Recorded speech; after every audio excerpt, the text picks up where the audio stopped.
Hello बच्चों, कैसे हैं? उम्मीद करते हैं कि अच्छे होंगे, अच्छी तरह से पढ़ाई कर रहे होंगे। मैं हर वीडियो की तरह इस वीडियो में वेरी इंपॉर्टेंट ऑब्जेक्टिव लेके आया हूं आपके लिए। बिहार बोर्ड का अब एग्जाम होने वाला है और ये जितने भी ऑब्जेक्टिव मैं पढ़ा चुका हूं, पार्ट 1 पार्ट 2 प्ले लिस्ट में जाकर के देख सकते हैं। और ये मेरा पार्ट 3 होगा, वेरी इंपॉर्टेंट है। जो प्रीवियस क्वेश्चन आ चुका है इसको प्रैक्टिस कीजिए, बहुत आपको काम देगा और ये हेल्पफुल है आपके लिए। जो मैथ एग्जाम होने वाला है 18 फरवरी को, इसके लिए मैं इसमें फिर इंपॉर्टेंट ऑब्जेक्टिव पढ़ाने वाला हूँ। इसको प्रैक्टिस कीजिए, इस तरह का ऑब्जेक्टिव आपको देखने को मिलेगा। देख सकते हैं क्वेश्चन लिखा हुआ है 36 में।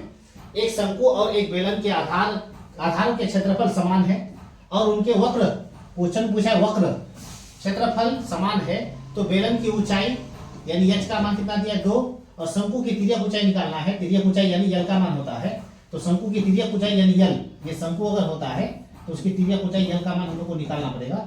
h का मान दे दिया है, ठीक है। तो हम लोग क्या करेंगे, निकालेंगे शंकु और बेलन। तो शंकु का क्षेत्रफल होता है पाई आर एल। उसके बाद किसका क्षेत्रफल पूछा है हम लोग को, बेलन का होता है 2 पाई आर एच। बीच में क्या देंगे हम लोग, बराबर देंगे, क्योंकि समान पूछा है, क्वेश्चन में बोलते हैं समान है। पाई पाई अगर कट जाएगा, उसके बाद आर भी कट जाएगा, तो यहाँ बचेगा यल का मान, यहाँ बचेगा 2h, तो यल की जगह यल, 2 की जगह 2 गुना h का मान हम लोग के पास बता दिया यहाँ कितना है 2, तो 2 दे देंगे। यल बराबर कितना, 2 गुना 4 मीटर, तो 4 मीटर इसका राइट आंसर हो जाएगा। नेक्स्ट क्वेश्चन फिर पढ़ेंगे।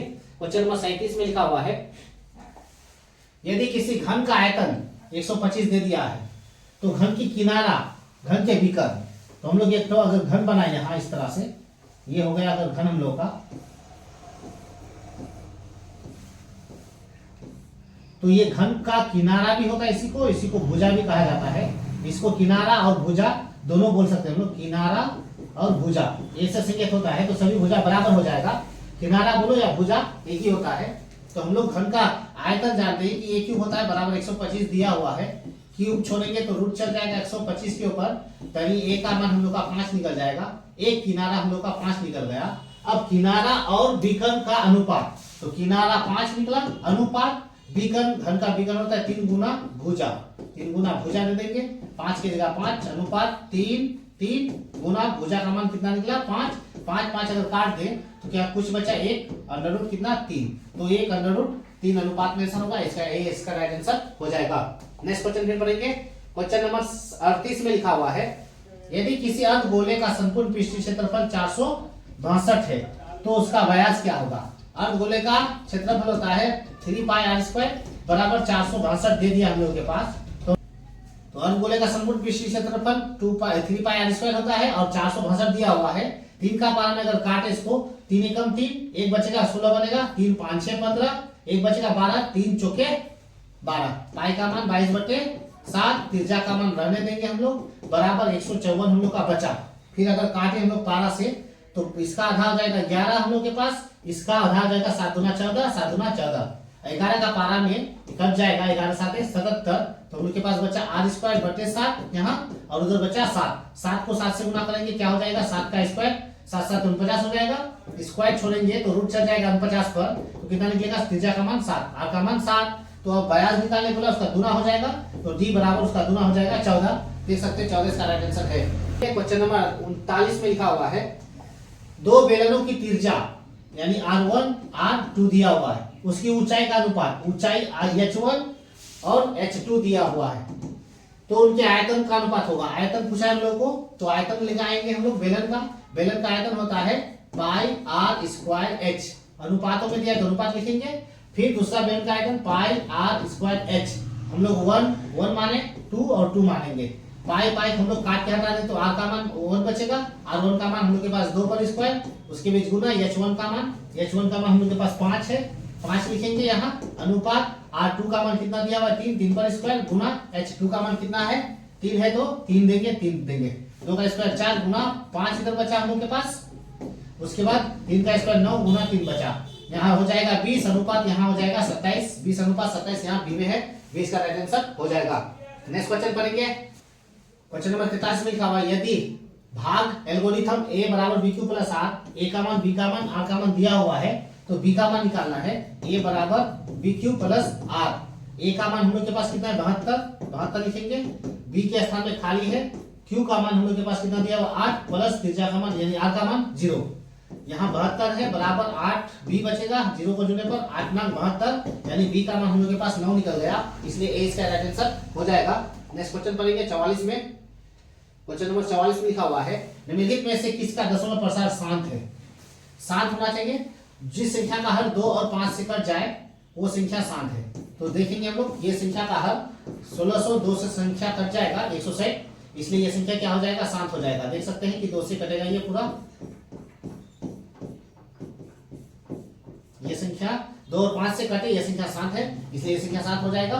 ये 2 और 5 नहीं आएगा, कोई अन्य संख्या आ जाएगा, इसलिए अशांत है। इसका आंसर बी हो जाएगा। नेक्स्ट क्वेश्चन पढ़ेंगे फिर। क्वेश्चन नंबर 45 में लिखा हुआ है, क्वेश्चन नंबर 45 में एक धनात्मक पूर्णांक है जो निम्नलिखित में से कौन धनात्मक विषम पूर्णांक नहीं है। धनात्मक विषम पूर्णांक नहीं है तो कौन नहीं है, ये नहीं है धनात्मक विषम पूर्णांक, ये सब में है। नेक्स्ट क्वेश्चन होगा क्वेश्चन नंबर 46 में लिखा हुआ है दो लगातार सम संख्याओं का मोशो होगा, तो सम संख्या अगर ले हम लोग तो 2 और कितना हो जाएगा हम लोग के पास, 2 और 4 हो जाएगा। तो 2 का एलसीएम 1, 2 गुना 2, दोनों में एक जैसी संख्या है, क्या कहलाता है, मोशो कहलाता है, इसलिए 2 हो जाएगा। देख सकते हैं सी इसका राइट आंसर हो जाएगा। नेक्स्ट क्वेश्चन पढ़ेंगे हम लोग। क्वेश्चन नंबर 47 में लिखा हुआ है एक परिमेय संख्या और एक अपरिमेय संख्या, परिमेय अपरिमेय संख्याओं के बीच योग रहे, गुणनफल रहे, हमेशा संख्या क्या बना देती है, हमेशा अपरिमेय बनाती है, इसलिए आंसर बी इसका राइट आंसर हो जाएगा। नेक्स्ट क्वेश्चन पढ़ेंगे। क्वेश्चन नंबर 48 में लिखा हुआ है दो संख्याओं का गुणनफल 8670 है, उसका एचसीएफ 17 है, तो एलसीएम क्या होगा। तो हम लोग जानते हैं कि फॉर्मूला एचसीएफ गुना एलसीएम बराबर ए गुना बी होता है। दो संख्याओं का गुणनफल कितना दे दिया है, 8670 दे दिया है, और एचसीएफ कितना बैठाया है हम लोग को 17 गुना एलसीएम हम लोग को निकालना है।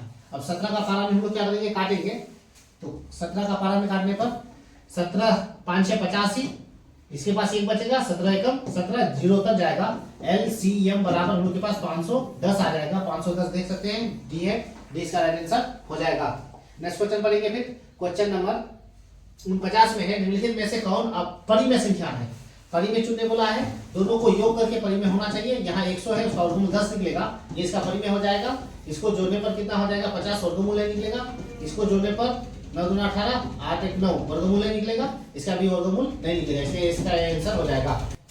यदि 130 का इतना संख्या है, 15 का इतना संख्या है, तो मोशो होगा, तो हम लोग मोशो निकालेंगे। 130 का अगर एलसीएम तोड़े, 130 का एलसीएम अगर तोड़े तो 5 दूना 10, 5 6 30, 13 दूनी 26, 13 दूना 26, यानी 13 गुना 5 गुना 2 होगा। और 15 का एलसीएम तोड़े, 15 है, 15 130 का, तो 15 का तोड़े तो 3 गुना 5, 5 क्या 15, मोशो का मतलब एक जैसी संख्या मोशो 5 बनेगा, तो 5 इसका आंसर हो जाएगा। तो उम्मीद करते हैं कि आपको पूरा वीडियो देखे होंगे, अच्छी तरह से नोट किए होंगे, और जितने वीडियो बनाएंगे आप तक पहुंच जाएगा। शेयर कर दीजिएगा, लाइक कर दीजिएगा, सब्सक्राइब कर दीजिएगा। Thank you.